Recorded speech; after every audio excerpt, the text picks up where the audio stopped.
भाई रुशना, राइजिंग पाकिस्तान के आगाज में यानी ओपनिंग में हम अगर कोई सवाल रख दें बिल्कुल तो ऐसे लगता है कि मतलब एक फौज है तैयार बैठी थी जिसने मैसेजेस शुरू कर दिए हैं हमारे व्यूअर्स के।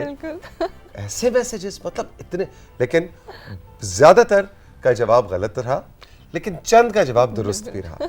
तो सवाल आज हमारा ये था कि हारून शुएब आज किस लिविंग लेजेंड को ट्रिब्यूट देने जा रहे हैं राइजिंग पाकिस्तान में, और 2 हिंट्स हमने आपको दिए थे कि वो हयात हैं अल्हम्दुलिल्लाह माशाल्लाह। दूसरा हिंट ये था कि इस शो राइजिंग पाकिस्तान से उनका बड़ा गहरा ताल्लुक रहा है। ये कौन शख्सियत है, किसने सही जवाब दिया जी? आपको बताती चलूं कि जी जो सही जवाब है उनमें से हमने कुछ लोगों के नाम शामिल किए हैं। समीउल्लाह भक्कर से, राबिया मुल्तान से, मोहम्मद साद आफ्ताब जो है वो रावलपिंडी से, और मोहम्मद अरहम अवान किसाना फतेह जंग से। इन्होंने बिल्कुल सही जवाब दिया है। गुड मॉर्निंग, अस्सलाम वालेकुम हारून। अस्सलाम वालेकुम। I am so happy. Morning shows की बात हो, लिविंग लेजेंड की बात हो तो फिर तो पहुंच ही जाना चाहिए और बहुत सारे लोग पहुंचे। तो मुस्तंसर हुसैन तारड़ साहब की बात हो रही है, उनको आज हम ट्रिब्यूट देंगे। What a name, what an institution. और मुस्तंसर साहब की ज़िंदगी के हवाले से भी थोड़ी सी बात करेंगे, उनके फ़नी सफ़र के हवाले से, और उनकी कॉन्ट्रीब्यूशंस तो इतनी फील्ड्स में हैं कि हम शायद वो सारी कवर भी ना कर पाएँ एक नशिस्त में। तो मुस्तंसर साहब, सबसे ज़रूरी बात जो बताने की है, 1939 में पैदा हुए लाहौर में, लेकिन उनकी फ़ैमिली का ताल्लुक गुजरात के इलाके से, चनाब के किनारे। और अगर आप देखें तो उनकी सारी ज़िंदगी में आपको एक पंजाब की, एक मिट्टी से जुड़ी हुई आपको पर्सनालिटी नज़र आती है। वही सोच, वही ख्यालात, वही मुशाहिदात उनके तहरीर हो, या वो जब बात करते हैं, जब वो मॉर्निंग शोज़ करते थे, जब वो कोई किसी भी शो में, कहीं ड्रामा, कहीं किसी तरह की कोई तख्लीकी काम करते हैं, या जो नॉवल वो लिखते हैं, जो कहानी, जो सफ़रनामे लिखते हैं, उसमें भी सफ़रनामे, अफसाने, तो आप बात करते जाएं। और मुस्तंसर हुसैन तारड़ का एक अपना ही असलूब है। तो मुस्तंसर साहब की बात हो रही है। जैसे मैंने बताया कि वहाँ लाहौर में पैदा हुए, और चौधरी रहमत तारड़ साहब जो थे उनके वालिद, उनका बड़ा असर रहा मुस्तंसर साहब की शख्सियत के ऊपर, और वो बहुत फॉन्डली याद करते हैं अपने वालिद को भी। तो ये देखिए जनाब, ये छोटी सी बचपन की उनकी तस्वीर मैंने निकाली है। ये तो बड़ी नादिर तस्वीर है, ये कहाँ से ढूंढ निकाली आपने? बस ये देखिए, फिर ये जब ये देखें आतिश जवान, हैंडसम यंग मैन, और अगर आप देखें तो यहीं से सफर का जो वो एक था ना उनको चस्का, वो लग रहा था। Exactly. और मुस्तंसर साहब ने अपने सफ़र का आगाज़ यूं किया कि GC यूनिवर्सिटी कॉलेज में पढ़े थे, गवर्नमेंट कॉलेज में। वहाँ से वो गए लंदन, और वो कहते हैं कि लंदन में मुझे पढ़ने वढ़ने के लिए वालिदैन ने भेजा था, लेकिन पढ़ने का मुझे कोई ख़ास शौक था नहीं, तो मैंने हर काम किया सवाए पढ़ाई के। तो उन्होंने सफ़र किया, और उन्होंने, आपको पता है कि सफ़र जो है वो खुद एक सीखने का बहुत बड़ा वसीला होता है। तो उन्होंने पूरे यूरोप में सफ़र किया और फिर डांस सीखा। अच्छा, ये बड़ी मुझे इंटरेस्टिंग बात पता चली है जो मैं शेयर करना चाह रहा था, कि बाकायदा सर्टिफिकेशन उन्होंने डांस की ली, वेस्टर्न डांस की। तो वो टैंगो भी जानते हैं और वो वॉल्ट्स भी जानते हैं। तो ये मुस्तंसर साहब की शख्सियत का एक और पहलू। फिर वहाँ से जब वो वापस आए तो उन्होंने PTV ज्वाइन किया, और ड्रामे में एज एन एक्टर उन्होंने काम करना शुरू किया। तो वहाँ पे भी अगर आप देखें तो क्या क्या खूबसूरत काम उन्होंने किया है। एक मोहब्बत 100 अफसाने के क्लिप्स तो लोगों को याद होंगे ही कि उन्होंने, और फिर तमाम बड़े एक्टर्स के साथ उन्होंने स्क्रीन शेयर की। ये अगर आप देख रहे हैं तो आपको नज़र आ रहे होंगे कुछ फेमिलियर चेहरे।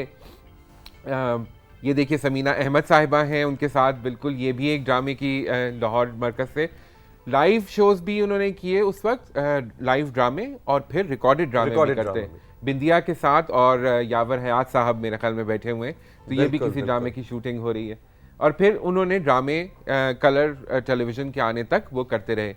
अच्छा, फिर उसके बाद अगर हम बात करें उनके मॉर्निंग शोज के हवाले से, उनकी शो कॉम्पेयरिंग के हवाले से, यादगार तस्वीर है जी, जो कि इलेक्शन ट्रांसमिशन महताब राशिदी साहिबा, जी बिल्कुल, महताब अकबर राशिदी साहिबा के साथ। और ये तो जनाब सबको याद होगा, हम सबके बचपन की यादों का हिस्सा ये चाचा जी।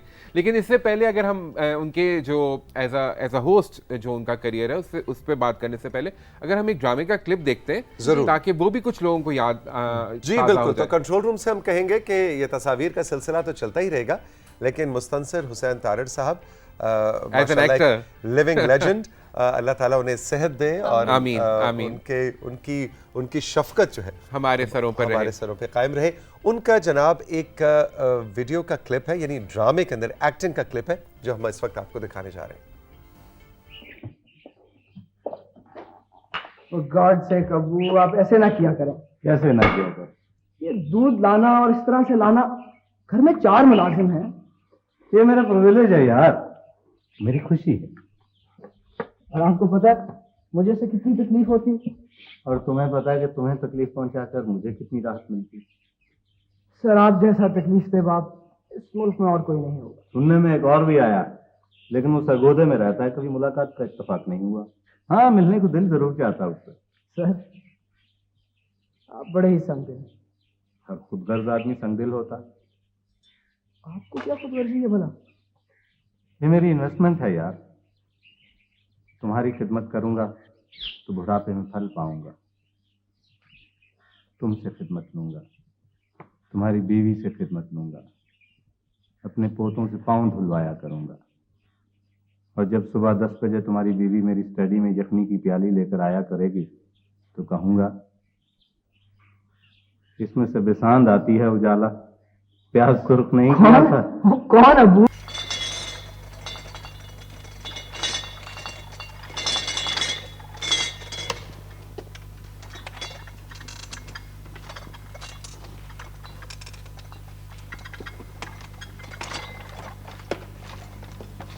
आप मेरी बात समझने की कोशिश करें रुबीना। मैं आरिफ का बाप हूँ, मुझे उसकी फिक्र नहीं होगी तो और किसको होगी? आप तो जरा जरा सी बात पर घबरा जाते हैं सिकंदर। मेरी ये घबराहट नेचुरल है रुबीना। इस वक्त दुनिया के तमाम वालिदैन घबराए हुए हैं। बच्चे की तालीम का मसला इस वक्त सबसे अहम मसला है। मैं कब कहती हूँ कि ये अहम मसला नहीं है, लेकिन बच्चे को इस तरह झिड़कना, उसे शर्मिंदा करना उसकी पर्सनैलिटी तबाह करके रख देता है। और ऐसे ग्रेड्स उसकी जिंदगी तबाह करके रखते हैं। मुझे उसके मुस्तकबिल की फिक्र है और तुम्हें पर्सनैलिटी की पड़ी हुई है।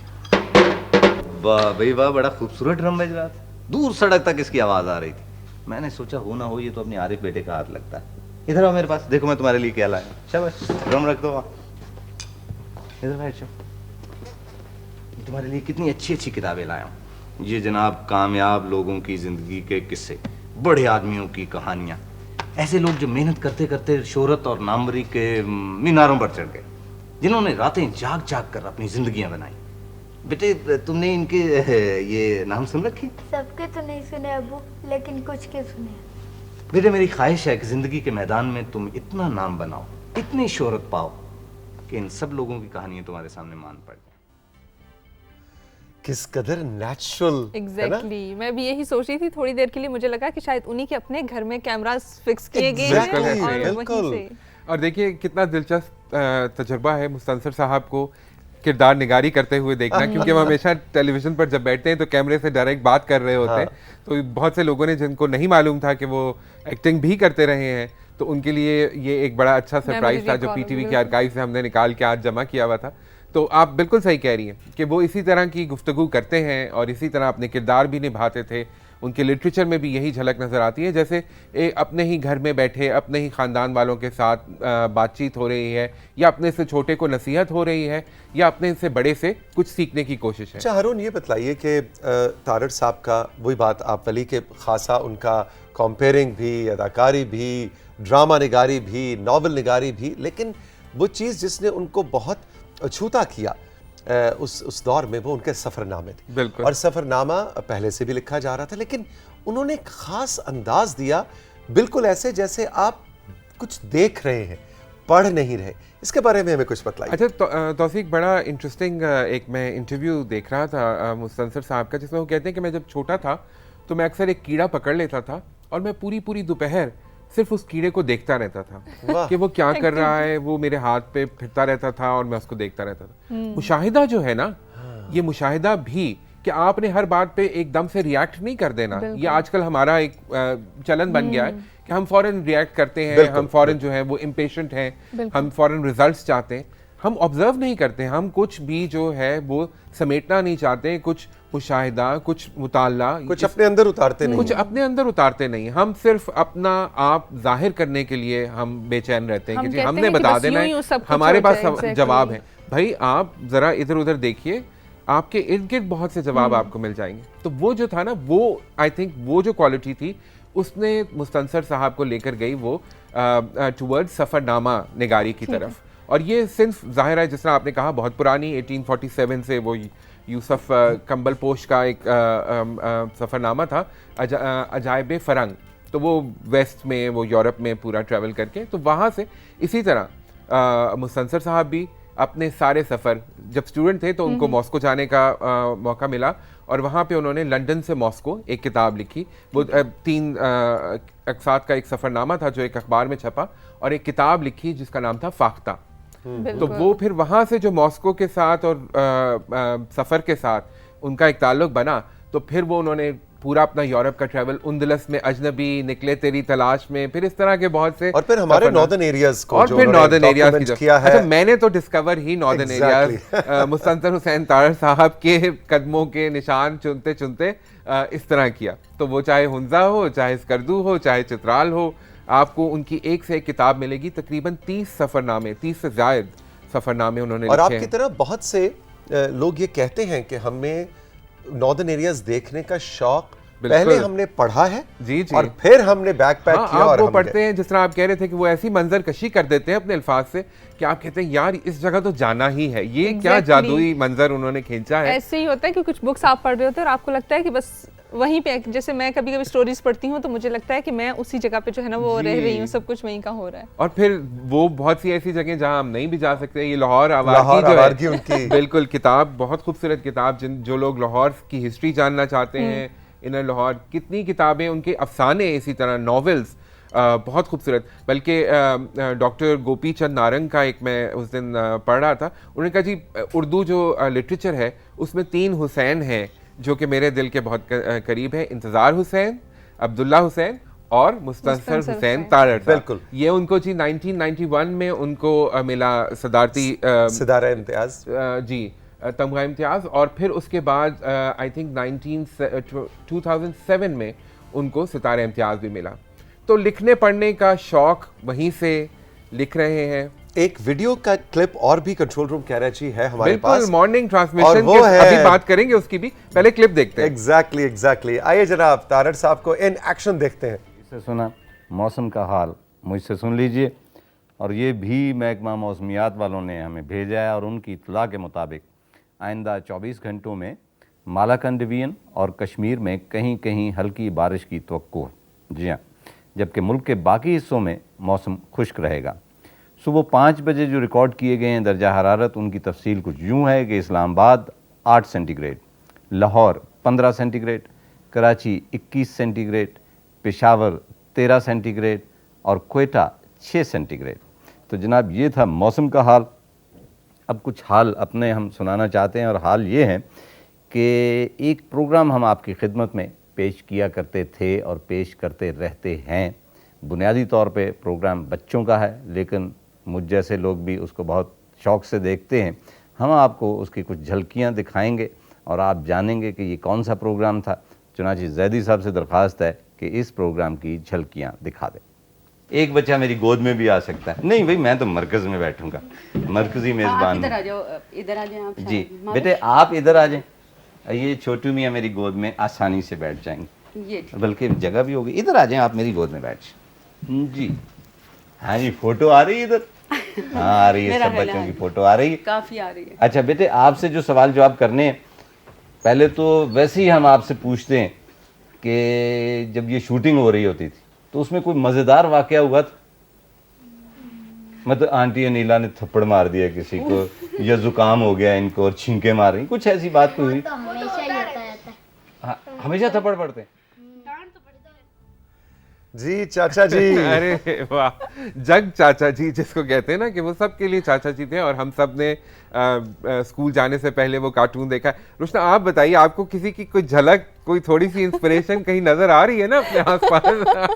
थोड़ा बहुत वो हुआ, लेकिन मुझे वो चीज़ बहुत अच्छी लगी कि किस तरह वो बच्चों में घुल मिल गए, और जिस तरह वो बच्चे भी लगते हैं कि मुझे ये चाह रहा हूँ खास तौर पे कि एज अ मेज़बान, जाहिर है वो लेगेसी लेकर आप भी चल रहे हैं, मॉर्निंग शो है, आप बैठते हैं, बच्चों से भी बात होती है, बड़ों से भी बात होती है।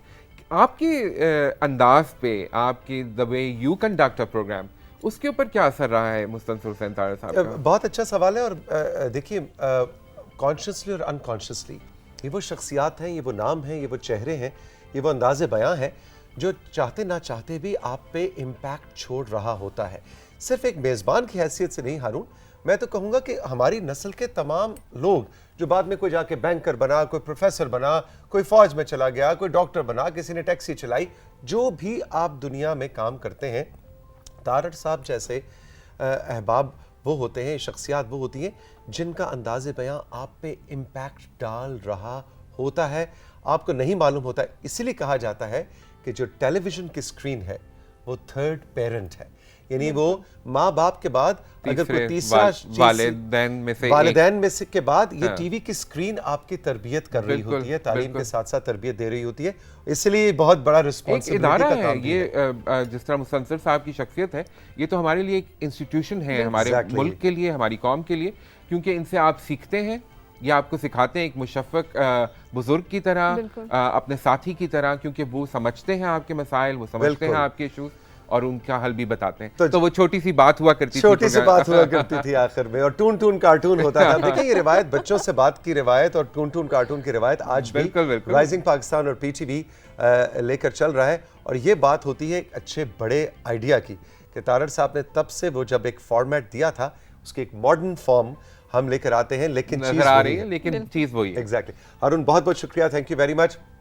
तारड़ साहब की सेहत के लिए, उनकी ज़िंदगी के लिए पाकिस्तान टेलीविज़न की जानिब से, राइजिंग पाकिस्तान की हमारी पूरी टीम की जानिब से बहुत सी दुआएं हैं और वो इसी तरह हंसते मुस्कुराते रहें। आमीन। रुशना, अब हम बढ़ेंगे क्विकली ज़रा कुछ तस्वीर की जानिब और कुछ मैसेजेस की जानिब, और गाड़ी को, ट्रेन को आगे चलाएं। ट्रेन को आगे चलाते हैं और बताते चलें कि ट्रेन के अगले डब्बे में हमारे पास क्या है जी। बताऊं आपको, हमारे पास है जी पिक्चर्स सबसे पहले, और सोशल मीडिया के सेगमेंट में हमारे पास पिक्चर्स हैं। पहली जो तस्वीर हमें भेजी हैं वो तैयब अली शाह ने भेजी हैं उकाड़ा से, तो देखते हैं तैयब ने हमें लो जी, उकाड़ा वालों की एंट्री हो गई है राइजिंग पाकिस्तान में। अरे वाह वाह वाह, क्या खूबसूरत मंजर है। सुबह बदलते मौसम की बात हो रही थी, उधर से नहर जा रही है, साथ सड़क जा रही है, ये चारपाई, आहा भाई मैं तो इधर जा रहा हूँ और वापस नहीं आ रहा, संभाल लेना programme.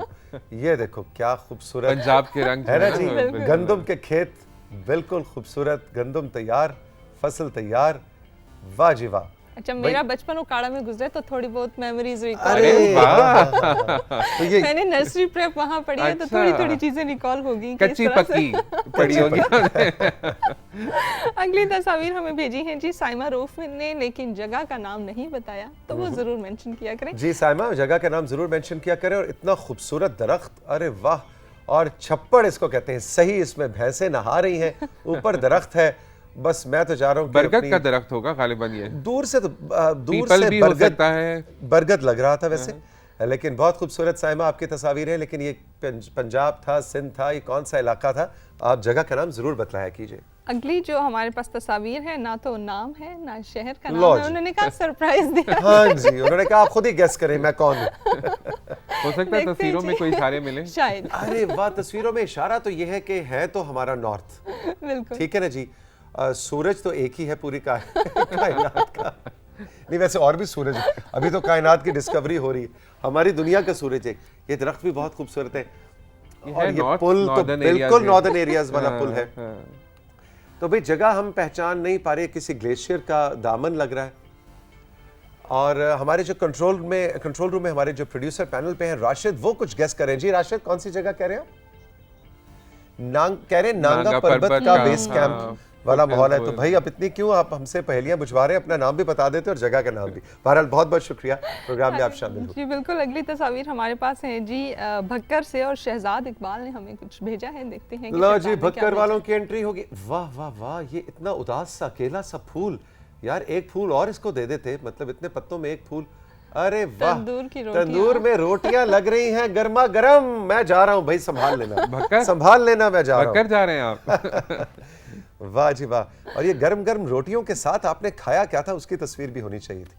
Thank you very much, बहुत शुक्रिया। अगली तस्वीर हमें भेजी है जी हमदान ने, बागीचा डेयरी मर्दान KPK से, और देखते हैं कि हमदान ने जनाब मर्दान की ब्यूटीफुल पिक्चर, वेरी नाइस।